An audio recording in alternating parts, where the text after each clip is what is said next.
I'm glad you could make it today. We are in the book of 1 Samuel, starting in chapter 10. Now, at this time, a lot of things had been changing for the Israelites because, unlike the countries around them, they did not have a human king.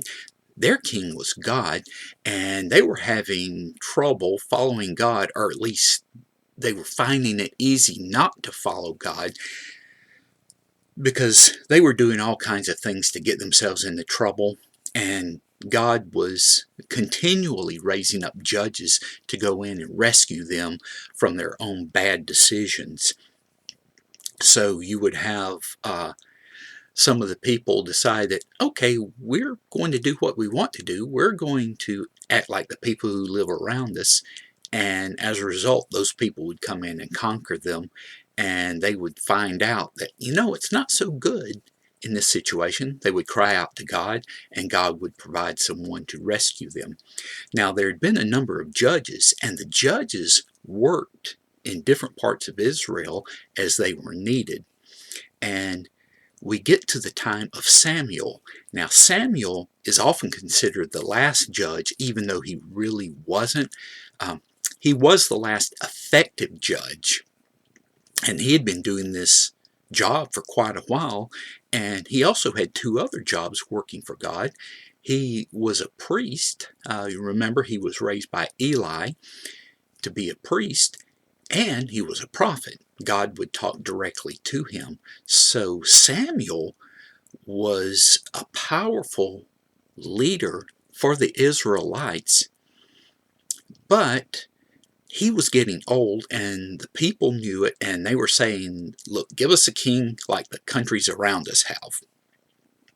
Now, Samuel did not want to do this. He saw that it was insulting to God, but God said, all right, give them a king like they want. But then God controlled how this part happened, and it was kind of interesting because it starts with a fellow named Saul, who's from the tribe of Benjamin. His family is not considered real important or powerful even in their own tribe. And he's looking for donkeys that have gone missing, and he can't find them. He ends up going to Samuel because people say, oh, there's a prophet of God and he can help you find the donkeys. Well, the wrap-up of this story is that the donkeys have been found and make their way back to Saul's dad.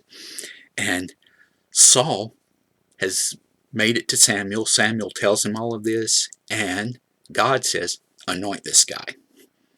So Samuel anoints Saul to be the king. Well, this is sort of a private ceremony, and Saul's not really sure about all of this anyway. Now, he is a head taller than everybody else, and he seems to be pretty good as far as a decent individual being. And the key thing here is that God has said, I've chosen him. Well, Saul goes back home. Samuel calls together all of the tribes, and they have sort of a public ceremony to show whom God has picked. And people from all tribes are there, and Samuel goes through to pick which tribe to start with, and that turns out to be Benjamin. Okay, that's Saul's tribe. Then he goes through the families and finally ends up coming down to it being Saul. Well, Saul wasn't even there. He was not far away, but he was off plowing with the oxen, and they go and get him and bring him out there and said, okay, this is your king. And some people don't like this, but that's whom God has chosen. And there's an event that occurs pretty soon that will change people's minds where, now, I have to tell you, there are three sets of bad guys in this, three different nations around them: the Amorites, the Amalekites, and the Philistines. And just know that all of them are going to play a part in this story. And so one of these groups goes in and surrounds a town, and This town has Israelites in it, and what they are saying is that, okay, if you'll send out your fighting men and have us blind them in the right eye, then we will spare the lives and we'll still be in charge of you. Well, these guys don't want to be blinded. They send word out to Saul, and Saul gathers the army, and essentially what you've got with Saul is there's a basic army of about 3,000 that stays with him, and Saul is a little bit older, so his son Jonathan leads 1,000 of the soldiers, and Saul takes the other 2,000 and leads them. Well, they call in other Israelites, and this is kind of like a temporary army that they'll put together in times of need, and they march in and they defeat this enemy army. And now people are looking at this and going, okay, Saul is definitely the guy. And they have more official ceremonies, and so now it's settled. Saul is not just marked as going to be the king, he is officially the king. And people say, well, what about these people who didn't like you? Shouldn't we have them killed? And Saul's going, no. So at this point we see Saul is doing a pretty good job. But the problems with these other nations continue, and it leads to some stories. I won't go into great detail, but we find that Jonathan is a very good fighter, and Jonathan is also very good at following God. Meanwhile, we find out that Saul, his father, is not so good about following God if there are people yelling at him or pressing him to do something else, or if he gets scared about something. And for instance, they are wanting Samuel to come in and help them, and they expect Samuel in 7 days. Well, the seventh day gets there, and the soldiers are scared, and Saul says, let's go ahead and perform some sacrifices. Well, Saul is not a priest. He's not allowed to do that sort of thing. And Samuel shows up and says, what are you doing? He said, you're not allowed to do this. And then Saul starts making all of these excuses. You know, he was worried about the people and all that. He's showing that he's more concerned about what people think than he is about obeying God. And Samuel tells him, okay, your reign's not going to last. Okay, you'd think that Saul would learn from this. But no, later on, they're told to go wipe out the Amalekites. And they go in. Now, the Amalekites were pretty nasty people. And all of the people were to be killed. All of the animals were to be killed. Everything was to be destroyed with them. It was all given over to God in that sense. And they go in. They take the king of the Amalekites captive. That's this guy called Agag. And he thinks, okay, I'm safe now.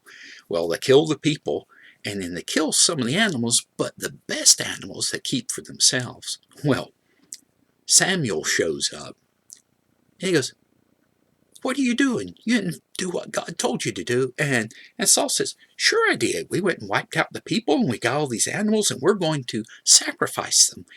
And Samuel's going, God doesn't care about sacrifice. He cares about obedience. And said, your kingdom has been taken away from you, and it's going to be given to somebody else. Well, now, Saul is all upset.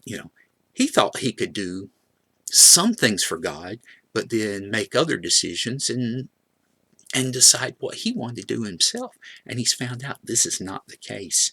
And he begs for Samuel to help him. Well, Samuel will continue to pray for Saul, but Samuel's also going home. It's almost like retirement for him.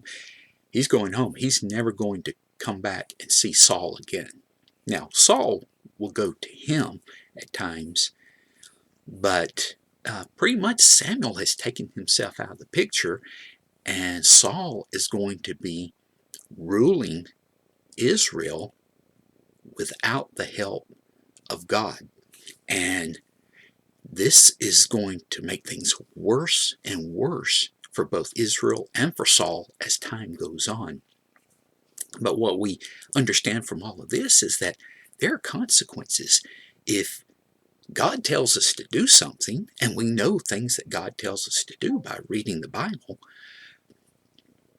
then we're to do these things. And we can't decide that, well, I'll do some of it, the part that I like, but these parts I don't like, well, I'm not going to do. Well, that's what got Saul into trouble, thinking that he could change things the way he wanted them to go. And this is going to get worse and worse from him as time goes on.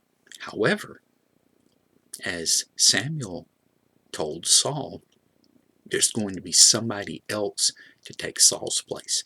And this is going to be somebody who is after God's heart, meaning someone who will do what God tells him to do.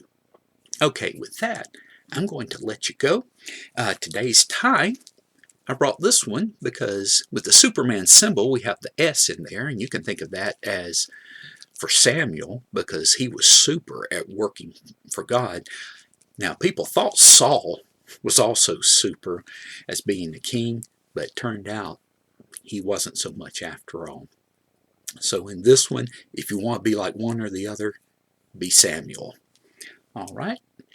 Hope that you'll be back next time, and we'll see you then. Bye.